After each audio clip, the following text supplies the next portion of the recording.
amma dura himnee dabarsinee dubbannee bira kunne daawwattootaa fi hordoftoota mana murtii gurraachaa namni tokko irraa hafa hin qabu ayyamman kaana abbaa fedhe haa ta'u sheekii fi shariif arraan tan ammoo mana murtii gurraachaa irratti eenyutu nuu dhiyaate beeytanii laata hoggaa dhageessan rifachuu maltan hirrifatina qabbanaawaa qophii ilaalaa fixadhaa arraan tana mana murtii gurraachaa irratti namni nuuf dhiyaatu Sheekh Muusaa Su'aalaati. Guutuu qophiidhaa introo gabaabduu tana booda walitti deebina na waliin turtii gaarii godhaa.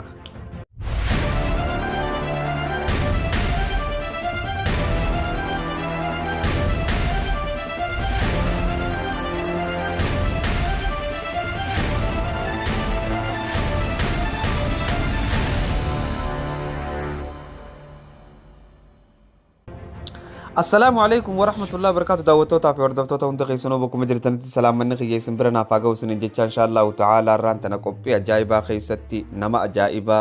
حالا أجائبات وان أدات قبرني دفني دعوتوتا في وردفتوتا نموتان غري غري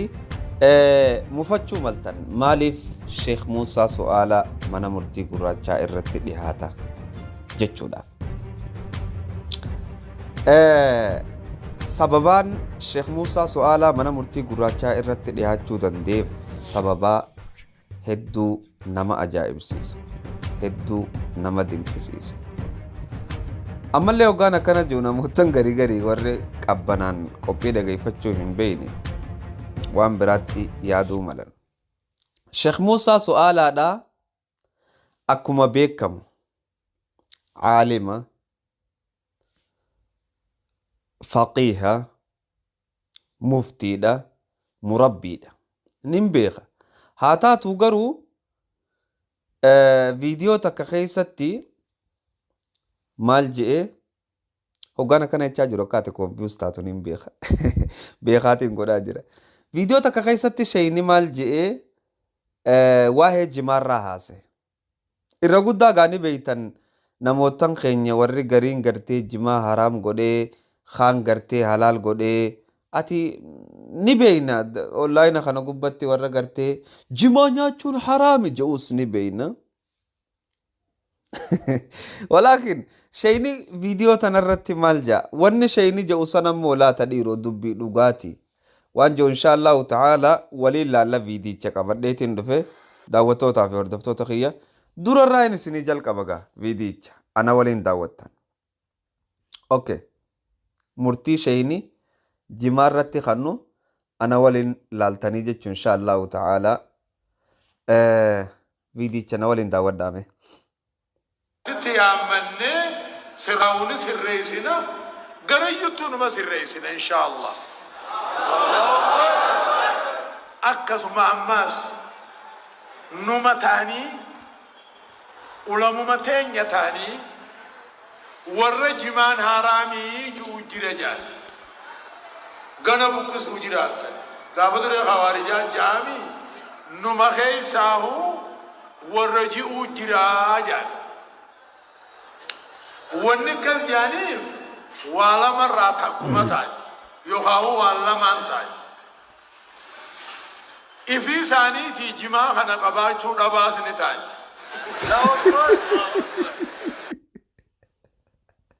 daawwattootaa fi hordoftoota ani Sheekh Muusaa Su'aalaa wanni takka tattiin ana das na jedhu na gammachiisu baay'isawuu Sheekh Muusaa Su'aalaa mana murtii gurraachaa irraan fide hoggaan jiru namootan garii garii akka bada fudhachuu maltan Sheekh Muusaa Su'aalaa ulamaa'ii keessaa nama different waan addaatiin kanin isa jaaladhu irraa naa tokko wanni isarraa das na jedhu Sheekh Muusaa Su'aalaa sirraachiin qabu aalima tahii gudeellaa ta'ii waan feete ta'ii haqa jiru ijassi qara because of that tanaaf kan inan jaaladhu Sheekh Muusaa Su'aalaa okay na wajji ofa waahuma lamarraa takka jeebar takkaa isaaniituun qabne takkaa duraan khawaarijaa isinin godhuu ture amma sheekanuma keenyaa isinirree egalee gana buqqaasu ta'e isanii jeeshayini okay ofa amena wajji ummata gartee jimaa haraam godhu kana mee booda irratti waan shayni je'us laalleetiti waan gartee yaada keenyaatii fi amantiitii sirra kannan na oofa. hubatuu dhabanii egaa hubatuu dhabanii wallaalarraa jechuun inni ta'a. walaakin wanniin ulamaadhaadhaan namni waa haaraam godhu huwa Allah, namni waa halaal godhu huwa Allah. yogguusi ulamaan yaman akka jettee Duboo warri gartee waa haraamii fi halaal dachiin balleessaa jiru kuno yaa banii aadamuu ina dhagaya ijoollee biyya faranjii dalagaa dhoorkan biyya faranjii keessan beekan achi ta'anii waa haraam itti godhan ijoolleen asii dalagaa dhabdee kuno mana keessa sireerra cicciifti. Okay, oofaana wajjin mallee. warra shawkaanii faan jimaa kana qunceesaan nyaatammoo hiddasaan nyaatammoo baalasaan nyaatanii jaanii suudii wayi takka agarteere naan olaana dirii jaaniin hin beeynuu jaaniin. By the way, namni sheekha bira dhaqee shaafaasi godha sheeyni. Waan sheekha irraa dassi jiru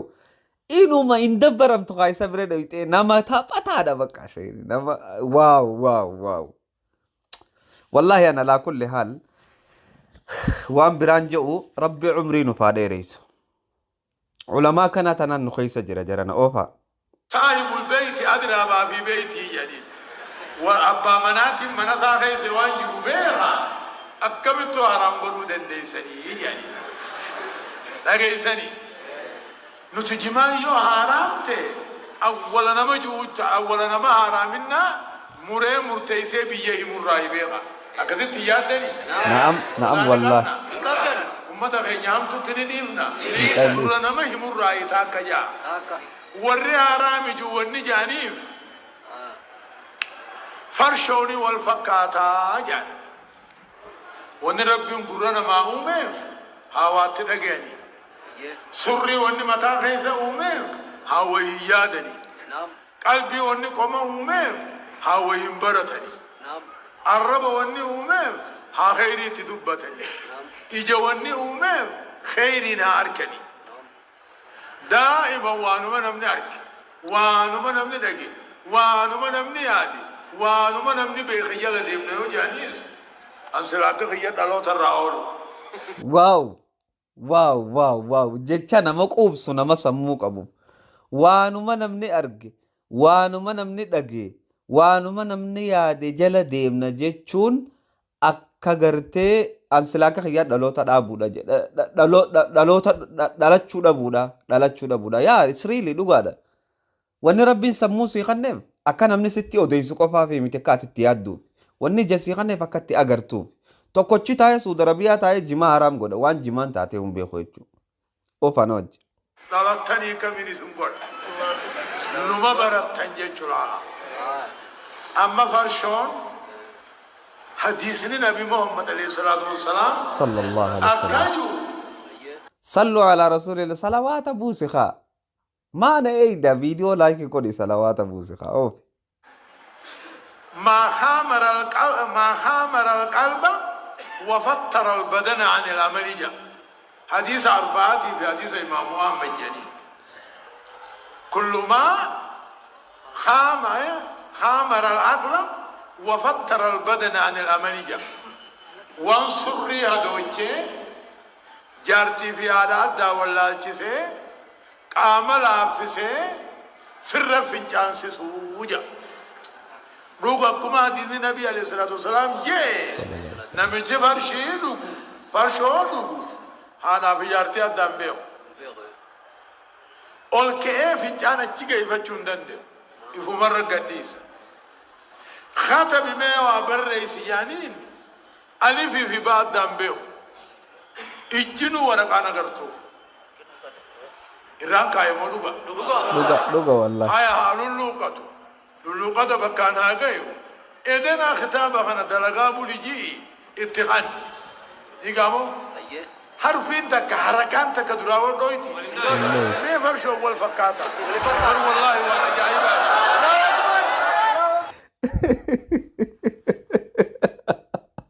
أو نمني سموك بعض بتو والله نمني سموك أبو دبته والرخان مقلدوني أفر رئيسني ديسا علماء فاسوا هاسوا علماء ديسا مي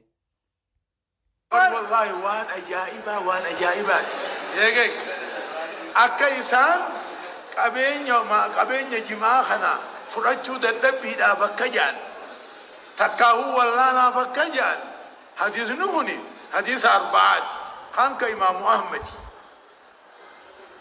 كل ما خامر العقل وفتر البدن عن الأمل جا دبي كينون جبا دين الإسلام دين ترتيب قبل خافاني هدو قبل خم بباسين مقلت خل اتعامنا النمباز خدنيا بركة خآخرا نقيات الله نعم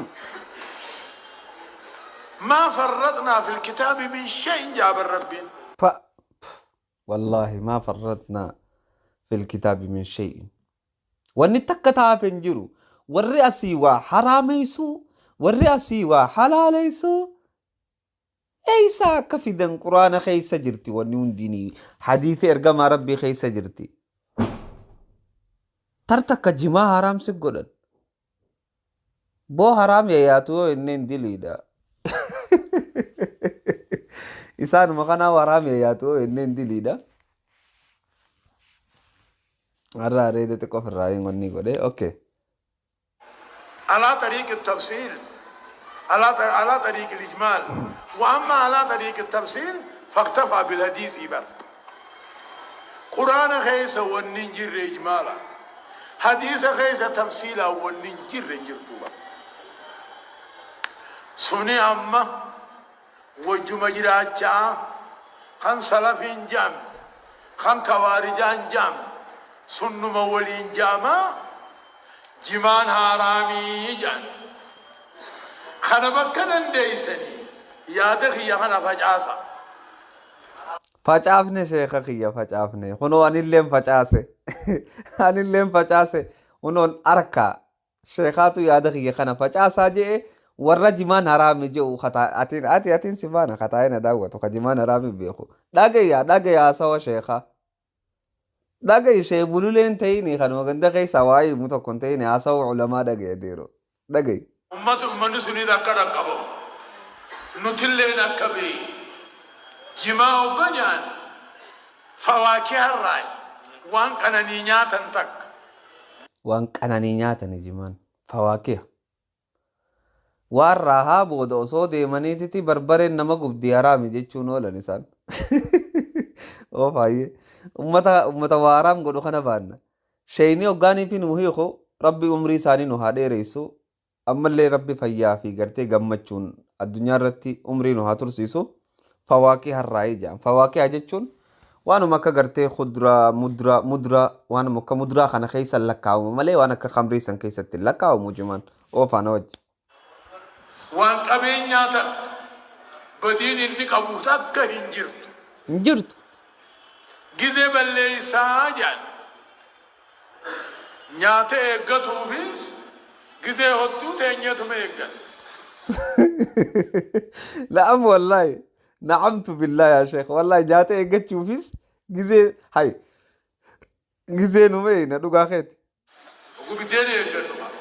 teenyatuma eeggannu wannummaan gizee dhabat ta'anii jirti shaayii eegganna yoo jenne buna eegganna yoo jenne teenyee gizeetti dabarsinu malee nirkanna jimaan nyaattee amma wali jiidhu malee wayi olkaatu gatteysa malee wayi gatteysa jaatti oggoo hojjaa fiddanii wallaalta haatee oggu fiddee ooni wallaalta dongoru ooni dadhabda akaafu ooni dadhabda mee farshicha kana yoo namicha farshoo kana akaafaatti kan akka akkana jee hafa malee dachi gadi deemu niin dongoroo jee miila firraa qira malee dachiin hirkataani duuba sunii fi jimaan wal fakkaata jechuun dilii bar waan rabbiin wallahi dili jimaa gartee beekumsaan barachuu dandeessa dachiin qotatta farshoo yoo dhuyde dachiin hin qotattu jeelaa sheeyni tanaafuu warri gartee kalma lafaa kaatanii waa haraam gootan kun haasa'uu lamaa dhagaya oofa ammallee halal godhe haraam godhu bar amma nama akkas juusun silaa harkanne إيقامو وانا جايباتي من شافوا داتي دقا يجوخي الليبي